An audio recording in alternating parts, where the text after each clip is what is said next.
Good morning, everyone. Basa tayo Bible.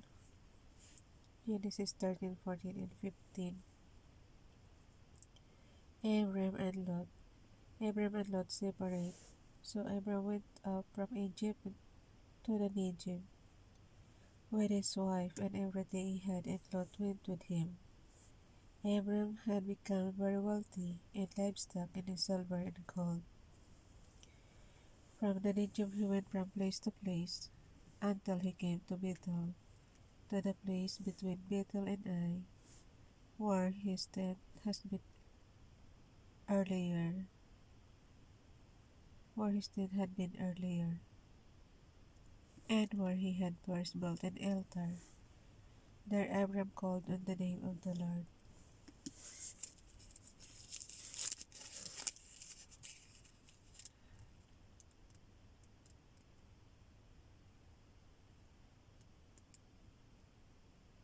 But the land could not support, so verse 6.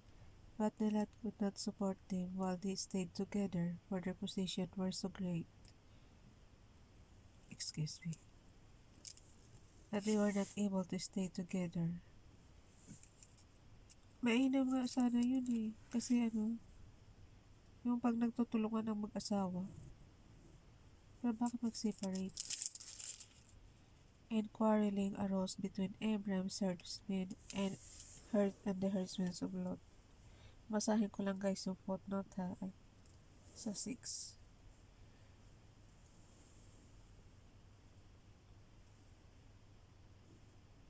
Facing a potential conflict with his nephew Lot, Abram took the initiative in getting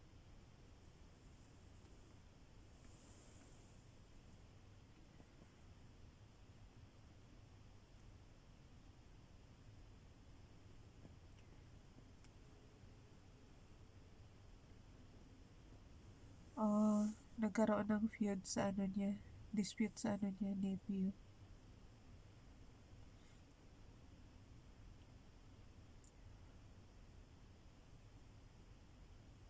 Magkakamag-anak guys, no? Pagdating talaga sa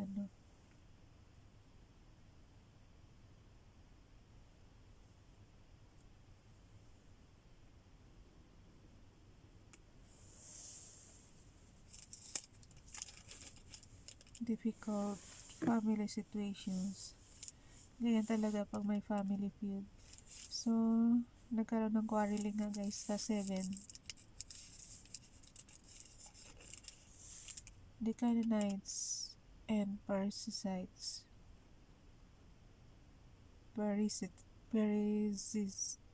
Paano niya babasahin to? Perizzites were also living in the land at the time. So Canaanites and Perizzites.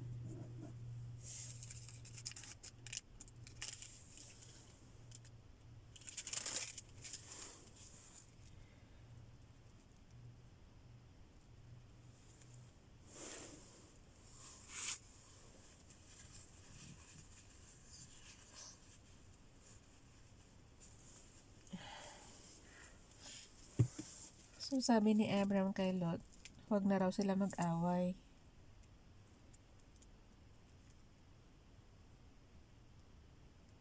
For we are brothers. Tama nga naman. Pero mag-asawa nga sila eh. Is not the whole land before you?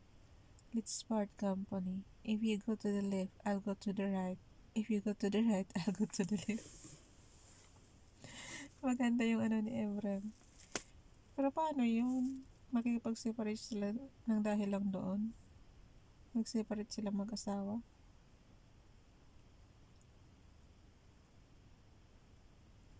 So si Lot pumunta sa whole plain of the Jordan.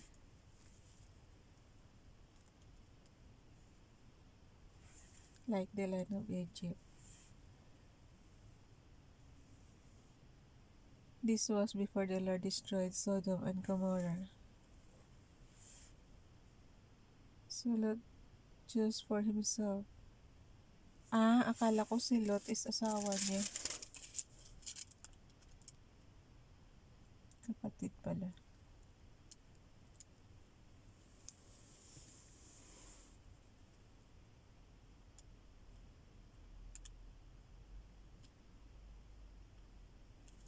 Akala ko, napagkamalan ko asawa si Lot. Kapatid pala. For we are brothers. Sorry. Nakalagay sa verse 8. Let's not have any quarreling between you and me, or between you herdsmen and mine, for we are brothers. So Lot chose for himself. Pinili ni Lot yung whole plain ng Jordan. So Lot chose for himself the whole plain of the Jordan and set out toward the east.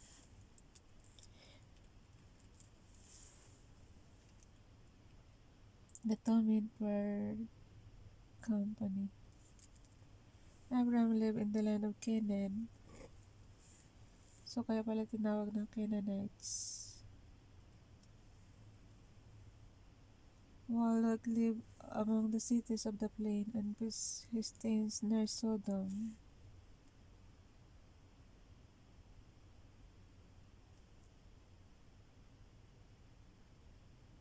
Now the men of Sodom were wicked and were sinning greatly against the Lord.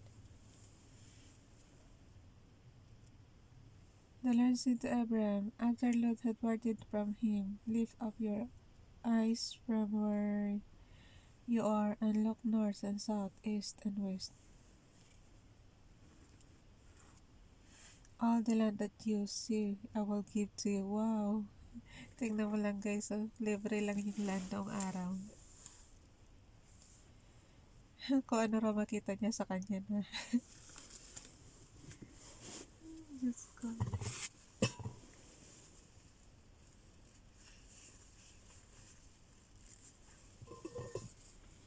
Pwede ba yun sa atin ngayon?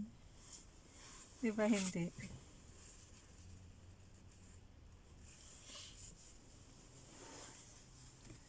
Sorry.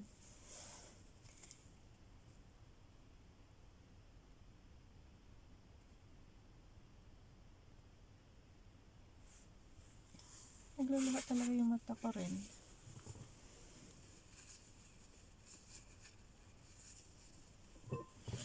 Sobrang galak.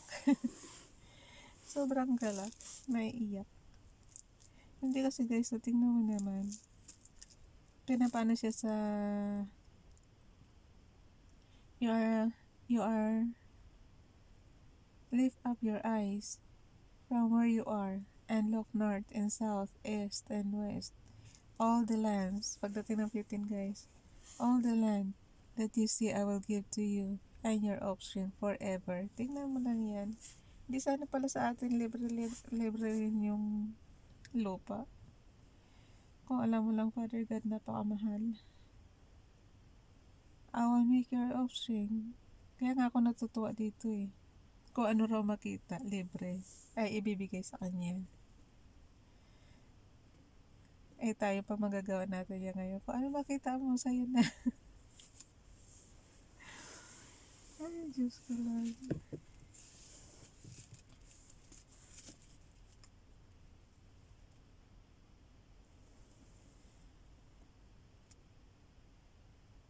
Oh, I will make your offspring like the dust of the earth, so that if anyone could count the dust, then your offspring could be counted. So, mabibilang mo ba yung dust? Go walk through the length and breadth of the land, for I'm giving it to you. Parang na ano ko lang yung ano, hindi ba usong-uso sa atin yung halimbawa mag-aakit ka ng pamamanhikan, tapos syempre mag-aano yan ng hinihingi ng babae, ganun. O pag for example hingi ang babae ng lupa, Ang isasagot sa'yo, sige sukatin mo yung dagat. Pag nasukat mo, iyon na. O, diba?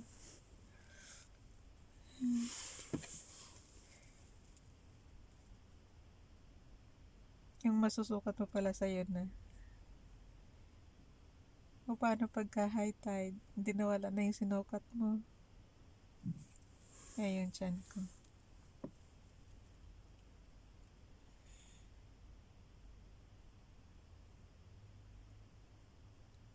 Para lang nagbibigay si Father God ng candy, oh. Lahat ng makita mo sa'yo na. So Abraham moved his things and went to live near the great trees of memory at Hebron, where he built an altar to the Lord.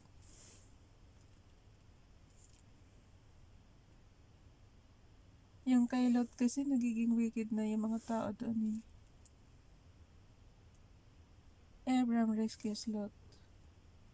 At this time, Amraphel, king of Shinar, Paris, king of Eliezer, Kedorlaomer, king of Elam, and Tidal, king of Goyim, went to war against Bera, king of Sodom. Giyera na naman sila. Ayoko na intindihin, tapos na nangyari yan. In the 14th year, Kedorlaomer and the kings allied with him went in. Nag-away-away na sila, guys.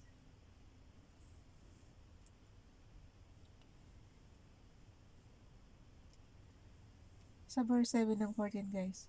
Then they turned back, went to Mishpat, that is Kadesh, and they conquered the whole territory of the Amalekites,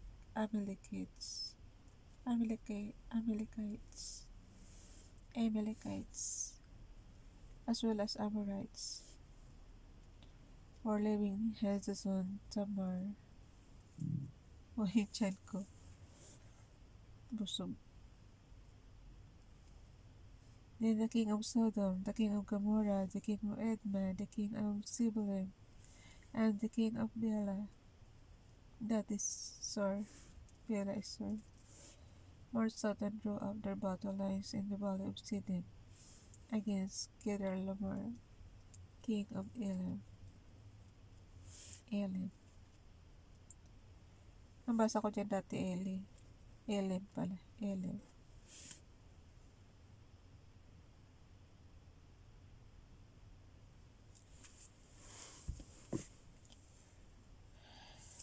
Saan na tayo? Basahin pa ba natin to, guys? Mga ano naman nila to, mga nakaraan na nila to, Giyera-giyera lang.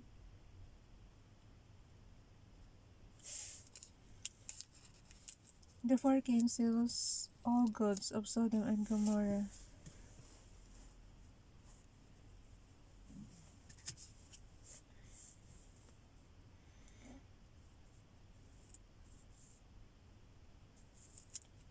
they also cared of Abraham's nephew, and Lot.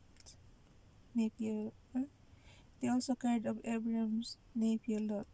Oh, kasi nga inano nila, sinugod nila yung sa Sodom and Gomorrah. Nandoon na yata sila, diba? Yun yung wicked na yung mga tao doon. Since he was living in Sodom.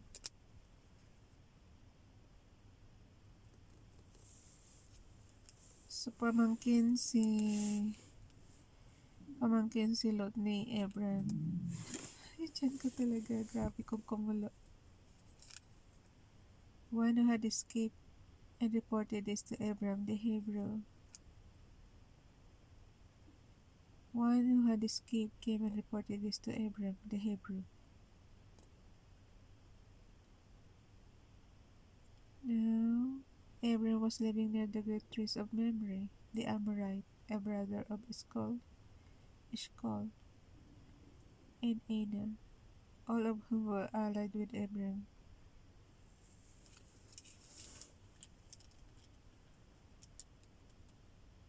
So So, nung araw pa lang nagtitrain na sila guys ng ano,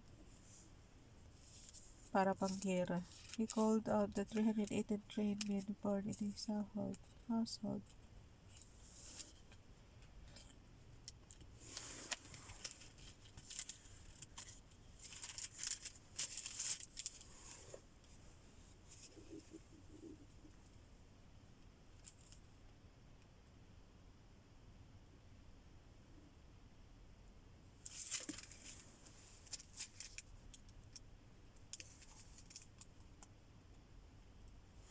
Then,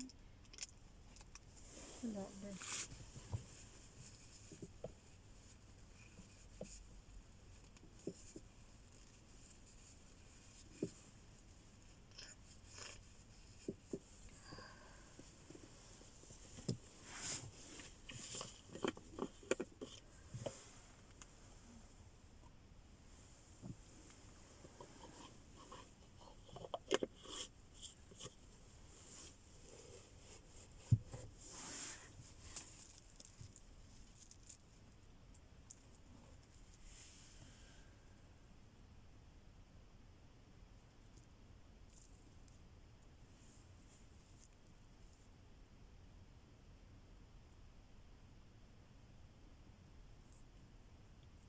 Melchizedek, oh.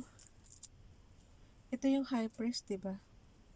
Yung nababasa natin sa ano, yung sa,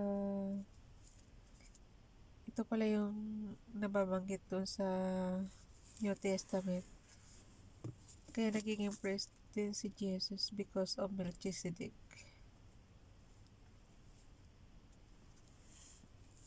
Through Melchizedek. Ganon.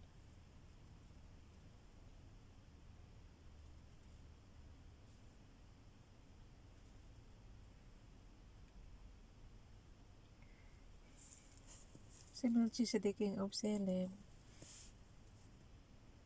he was priest of God Most High. And blessed Abram, saying, Blessed be Abram. Basahin nyo na, guys. Hindi pa tayo tapos. So, natandaan ko lang yung Melchizedek, guys. Kahit doon sa ano mababasa niya yun. King of Salem na siya. High priest pa siya. Priest of God Most High.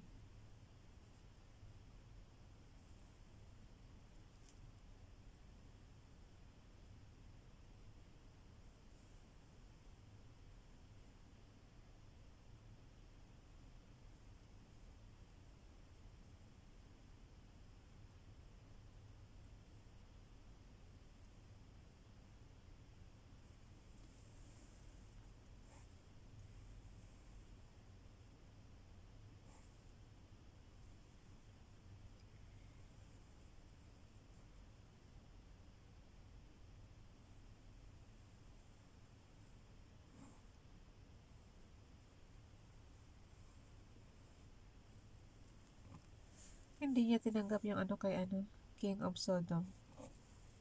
Pero yung mga tauhan niya, yun lang. God promises a son to Abraham. God's covenant with Abraham. 15, guys. Chapter 15. Nagkaroon ng vision si Abraham. Do not be afraid, Abraham. I am your shield, your very great reward. O sovereign Lord, what can you give me, since I remain childless? And the one who will inherit my state is Eliezer of Damascus. Wala siyang anak, guys. Oh, sorry. Huwag ka naman marinig sa video. Ay, tiyan ko, grabe naman kung magkakulog-kulog-kulog.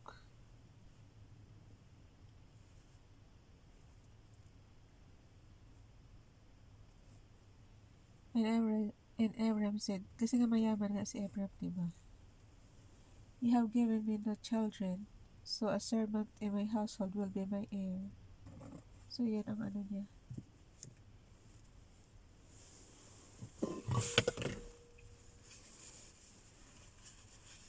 Nagluluha talaga ba't ako, guys?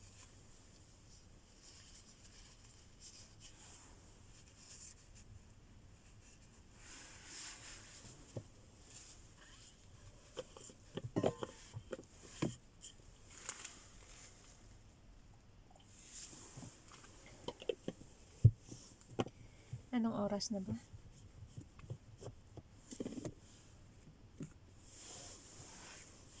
Tara na, bilisan na natin. Wala pa tayong, hindi pa natin nabasa yung New Testament. So, wala nga siyang tagapagmana, guys. Kami na lang ampunin mo.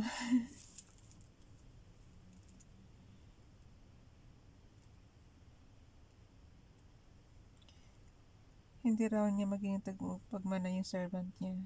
This man will not be your heir, but the son coming from your own body will be your heir. So, magkakaanak na siya.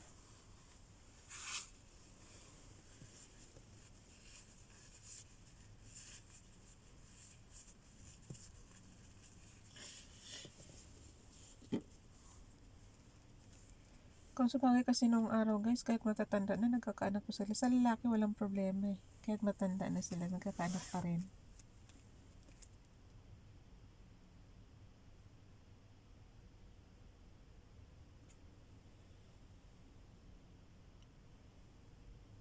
He took him outside and said, "Look up in the heavens and count the stars. If indeed you can count them." Then he said to him, "So shall your offspring be." Ganun karami? Mabibilang mo ba yung stars? Dami-daming stars. Abraham believed the Lord, and he credited to him, and he credited it to him. Ay nako, kaya pala. As righteousness. Yung mata ka, guys, habang ginaganyan mo, hindi mo lalo mababasa yan. Kailangan nasa malayuan.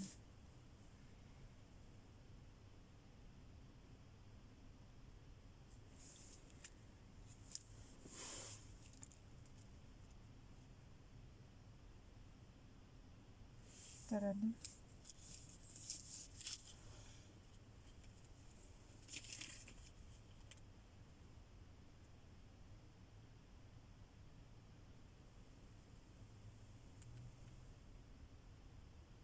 I am the Lord who brought you out of Ur of the Chaldeans to give you this land to take possession of it.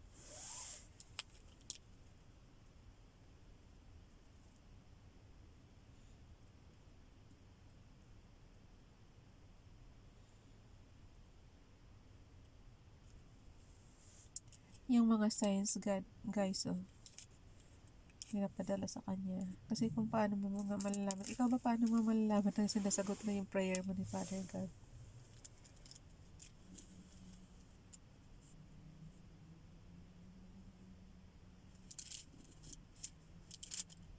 As the sun was setting, Abram fell into deep sleep.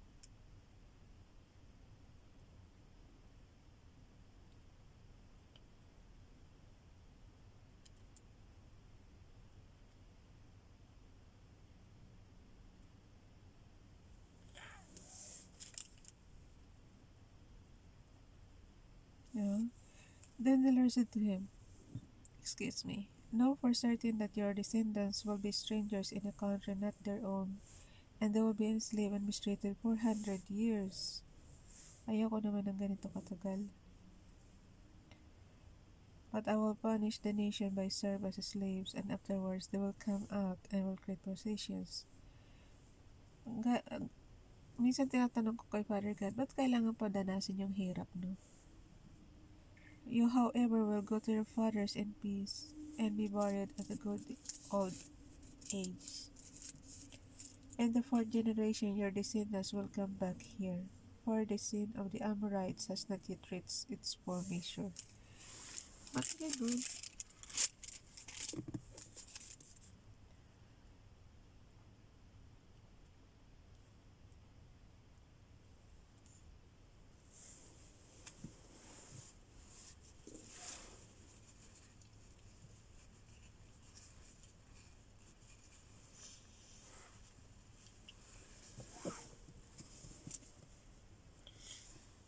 lipat na tayo sa Matthew.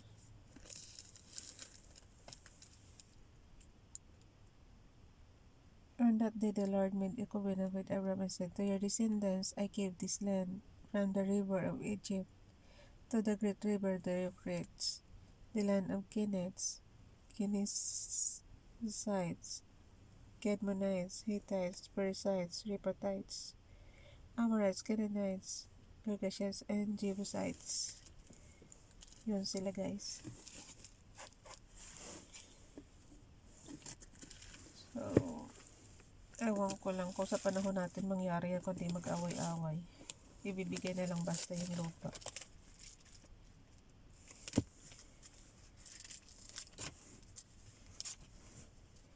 Matthew, ano tayo? Sa panahon kasi natin ngayon, pinibili na ang lupa. Hindi na pwede yung bigay. Kaya sila siguro, kaya nung araw kasi war sila ng war. Siguro pagkatapos ng war sa kanila na yung pinagkukuha nila eh. Pero ito kasi kay Abraham, bigay ni Father God. So kung tutusin guys, yung lupa natin is libre rin dapat. Diba? Kasi kung panahon tayo ni from Noah, tapos Abraham, ano ba, 126 lang eh. 126 lang pero grabe na yung oras natin. Wala eh. Ganun pala kahaba yung guys na yung umpisa ng Genesis. Eh, kailangan natin intindihin kasi yun ang foundation natin para matuto kung saan nagsimula yung ng Bible. O, dito na tayo sa 26.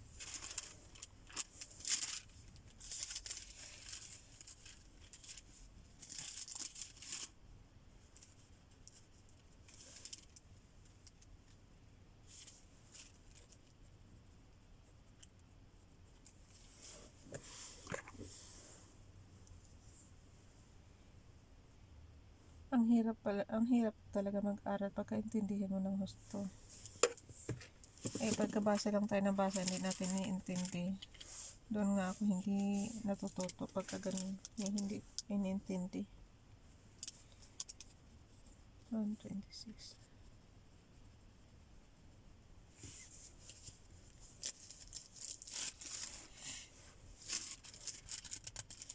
Jesus gives the Sermon on the Mount. Jesus gives the Beatitudes. Now when he saw the crowds, he went up on the mountainside and sat down. His disciples came to him, and he began to teach them, saying, Blessed are the poor in spirit, for theirs the kingdom of heaven. Minsan misinterpret mo yan. Blessed are those who mourn, for they will be comforted. Blessed are the meek, for they will inherit the earth. Blessed are those who hunger and thirst for righteousness, for they will be filled. Blessed are the merciful, for they will be shown mercy. Blessed are the pure in heart, for they will see God. Blessed are the peacemakers, for they will be called sons of God. Blessed are those who are persecuted because of righteousness, for theirs is the kingdom of heaven. Blessed are you when people insult you. Ayoko naman na ma-insult. Persecute you and falsely say kinds of evil against you because of me. Rejoice and be glad, because the greatest reward for heaven the same persecuted prophets who were before you. Jesus teaches about salt and light. You are salt of the earth, but if the salt loses its saltness, how can it be made salty again? It is no longer good for anything except to be thrown out and trampled by men.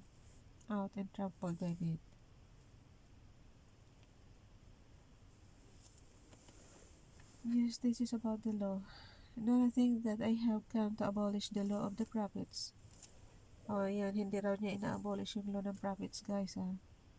I have not come to abolish them but to fulfill them. I tell you the truth, until heaven there are disappear, not the smallest letter, not the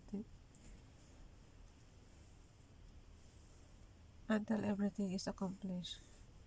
Anyone who breaks one of the least of these commandments and teaches others to the same will be called least in the kingdom of heaven.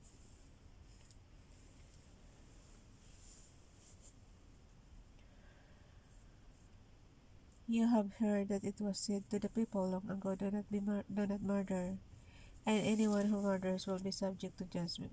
Nako, Father God, kailan lang may nagpatay ng ano.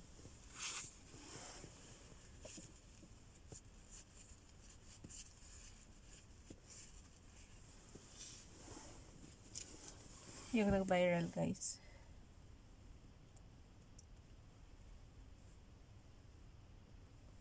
But I tell you that anyone who is angry with his brother will be subject to judgment. Again, anyone who says his brother's ano to, like, is answerable to the Sanhed.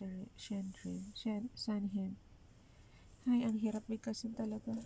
Sanhedrin.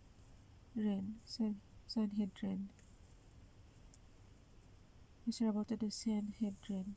But anyone who says you fall will be in danger of the fire of hell. Wala yung magsasabi lang yung you fall. Punta ka na sa fire of hell daw. Therefore, if you are offering your gifts to the altar, remember that your brother has something against you.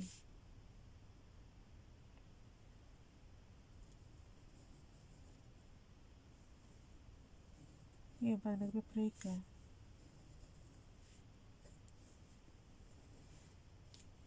settle matters quickly with your adversary who is taking you to the court. Do it while you are still with him on the way. Yan, kung mayroon kayong alitan, kailangan ayusin ka agad.